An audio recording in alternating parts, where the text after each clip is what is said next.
Premier League is back.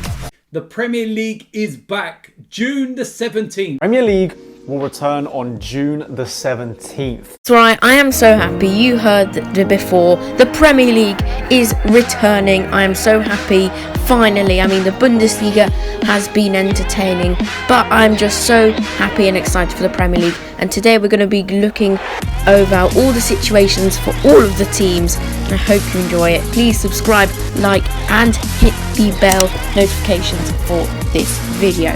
Okay, so let's get started with first place, Liverpool. Probably clear to say that Liverpool probably have their first Premier League title. They are a staggering 25 points ahead of Man City, although Man City do have a game in hand, but it's not like that's really going to count. I think Liverpool could win the title in 2 or 3 games, so I don't think anyone will catch them, and they're in a pretty good situation. I don't think anything's going to affect them, so I think Liverpool are going to be Premier League champions for the first time. Next up is the reigning champion, second place Manchester City, and they're obviously banned from the Champions League for next season, so it doesn't really matter if they finish in Champions League place or not, but I think they definitely will keep their second spot. I mean, many people say that the Etihad is empty. It's not empty, but it's certainly not one of the most fan-filled stadiums, but I think they'll cope well because all of their team have got a lot of experience. Places Leicester City are in a really comfortable position to finish in the Champions League spot for the second time this decade after, of course, their brilliant Premier League champion campaign, and I think they've been really good. I really like their style of play under Brendan Rodgers. I don't think without the fans, it'll certainly affect them, but not as much as other teams. And of course, Jamie Vardy looks to be get the Golden Boot winner, and I think they'll do really well and keep their third place.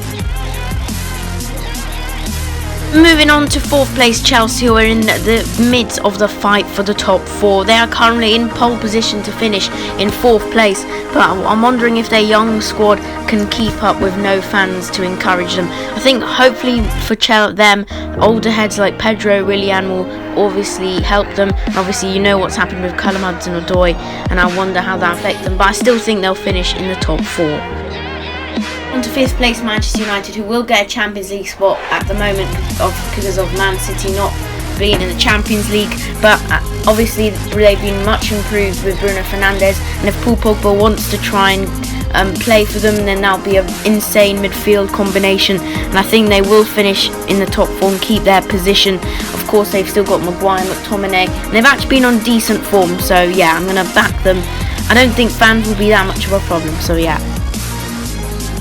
To sixth place Wolves, who could, after getting Europa League football, could get Champions League football. Many people say they would falter and do what Burnley did last year, but no, they've been actually improved with Adama Traore, Jota, Patricio in goal, Doherty, Jimenez, and I think they're very good, but I don't think their squad will be strong enough to get Champions League football. I think because it's quite a long gap for Chelsea, not to Man U, but for Chelsea. I don't think they'll overtake it, but still a very good season for them.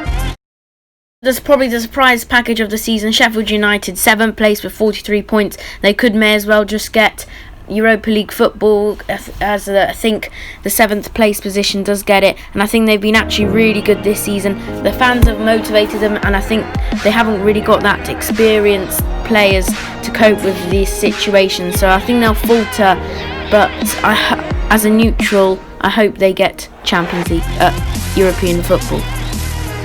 Now moving on to my favourite team, Tottenham, and I must say we're not in the greatest position, but hopefully our players' experience can help us go leapfrog at least Wolves and Sheffield United. Hopefully even Man U to get Champions League football. But luckily we'll have Kane, Son and Bergwijn back. But I just don't think it's too large of a gap, and I think we need to seriously improve, especially in away games. I mean, no crowd would help, but still I think we'll just finish just outside Manchester United. Next up is Arsenal, who are currently in 9th position, and they have improved under Mikel Arteta, and I think their improvement will continue. Again, like Tottenham, not enough to be Champions League football, but I think they will leapfrog above Wolves and Sheffield United.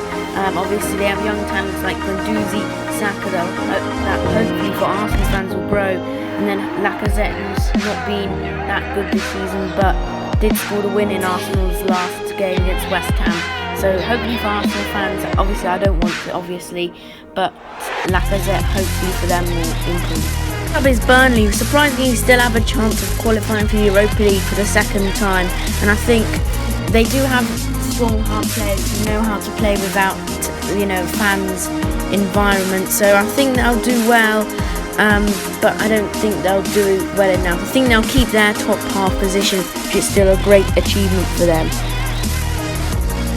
Next up is Crystal Palace, and if people say that Burnley are in the running for Europe as well, then Crystal Palace are as well. They're on level on points with Burnley, and I think their team is really good.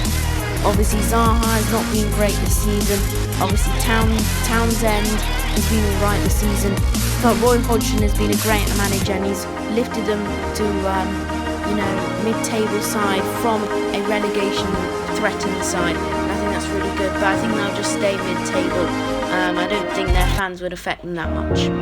Next up is Everton, who try and spend so much money every year and try to finish in Europa League or even Champions League places, and they fail so much. It must hurt to be an Everton fan, but they are definitely on the up recently since Carlo Ancelotti took over. Dominic Calvert-Lewin is looking like a real beast, and I think they'll continue their improvement. I think might sneak into the top half, definitely not the greatest season, but they've definitely cleared up the mess from Marco Silva. On to Newcastle, who are probably going to get distracted by this financial takeover, which hasn't actually happened yet. Hopefully for a Newcastle fan, we hope that they doesn't distract the players too much, but obviously they need to be encouraged. Joe Linton has obviously been a big flop, but Alex and Maxwell has definitely not. And they need to rebuild the team. Many might not be there anymore in the summer, so they know they're going to leave them. I'm going to show other clubs what they're made of. So I think they'll be safe. I don't think they're going to be relegated. So yeah. So we move on to Southampton, and they've been improving, and they've had a lot of good players linked with clubs, including Pierre-Emerick Højbjerg, James Ward-Prowse, even Danny Ings, their top goal scorer, he's in a battle for the Golden Boot, and he's actually been really good this season, along with Nathan Redmond, who's been brilliant. But Danny Ings, he's been Southampton's hitman, and I think no matter what the atmosphere, I think he's going to still bang the goals and fire Southampton to maybe even push for the top half. And now we move over to the relegation battle. 5 points separate Southampton and Brighton are now in the thick of the relegation battle. Haven't won in 2020 still, and I'm worried for them, because hopefully the break does work good for them and they might just get some wins under their belt, but they need to in this relegation battle. But I think they'll have the experience to do it, and I think they'll stay up. Next up in the relegation battle, it's a team that really shouldn't be there, and it is West Ham. They should be challenging for Europe. Like Everton, they've wasted all that money, especially 45 million. Haller has some bright sparks, but just not good enough, and they're level on points with 18th place Bournemouth, but I really don't think that they will get relegated, because they have enough quality in that squad to get them over the line. Next up is Watford, a team that used to be rock bottom, and they have improved under their new manager Nigel Pearson. Obviously that brilliant win over Liverpool, they have improved, and I think they are going to stay up. Obviously their leader Troy Deeney has finally returned to training, and I think I respect him, because I understand he wants to protect his family, but they have not just Deeney's a leader, and I think that Watford will need him, but also Decore is very important to them, but I think they've got enough quality that they'll stay up. And we get into the thick of the relegation battle. We have Bournemouth, and unfortunately, I like Bournemouth. They've done so well from League 2 when Eddie Howe took over. Now they're in the Prem, but I think they're going to go down to the Championship the first time since they got promoted. It's just that they haven't been showing up this season. Ryan Fraser, speculation continues, and it keeps on distracting him. So I do think they will go down, but it's still very close. They're on level on points with 2 teams above them, and it's still very, very close. The second relegation spot, and it is Aston Villa who occupy it. They are only 2 points though off Watford and West Ham, but I just don't think they have enough to stay up. I think they will go down. I mean, they after spending 120 million, you think they'll do a bit better, but they've had some bright sparks, Mins, El Ghazi, Grealish, but ultimately I think they'll go down.